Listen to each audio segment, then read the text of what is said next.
नमस्कार दोस्तों, स्वागत है आपका एक बार फिर से YouTube चैनल में। लाइव में अगर कुछ नया सीखना चाहते हैं तो चैनल को सब्सक्राइब जरूर करें। आज की कहानी है एक गरीब पंडित और बेईमान साहूकार की।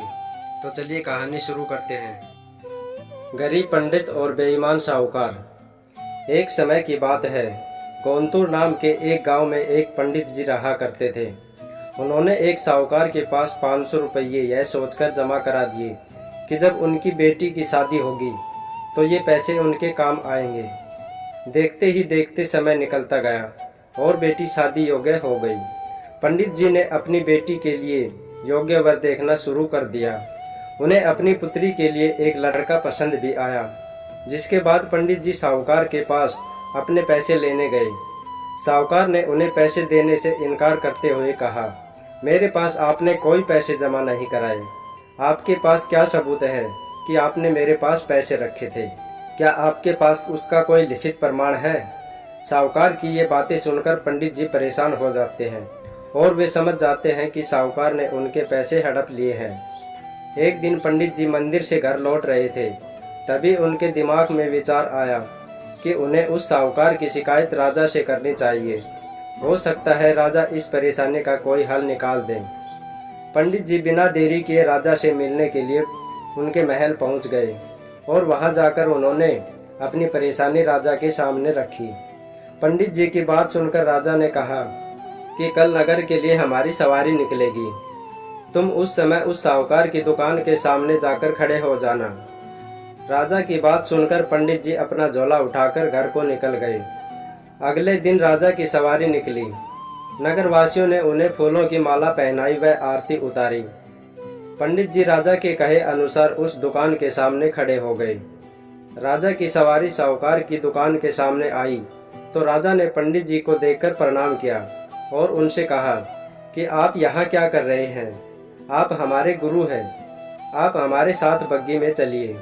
पंडित के बग्गी में बैठने के बाद साहूकार ने राजा की पूजा की और उन्हें फूलों की माला पहनाई। उसके बाद राजा की बग्गी आगे बढ़ गई। पंडित जी को कुछ दूर आगे जाने के बाद राजा ने बग्गी से उतार दिया और बोला कि मैंने अपना काम कर दिया है, अब आगे देखो क्या होता है।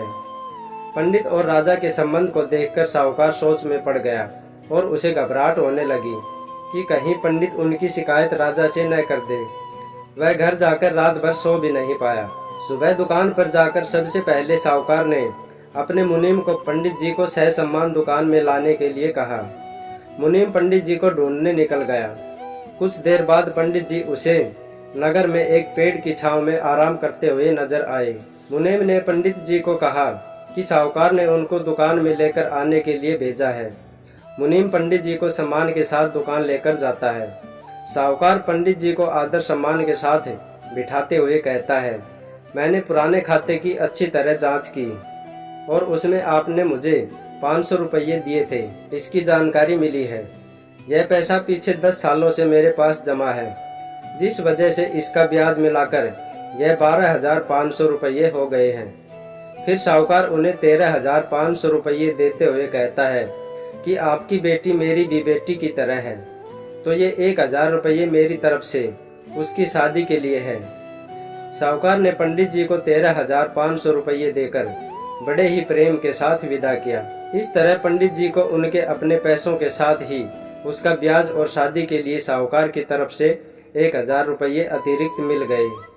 कहानी से सीख, अगर कोई किसी को परेशान कर रहा है तो उसके सामने गिड़गिड़ाने की बजाय ऐसे व्यक्ति से मदद मांगे जो इस समस्या से उसे निकाल सकता है।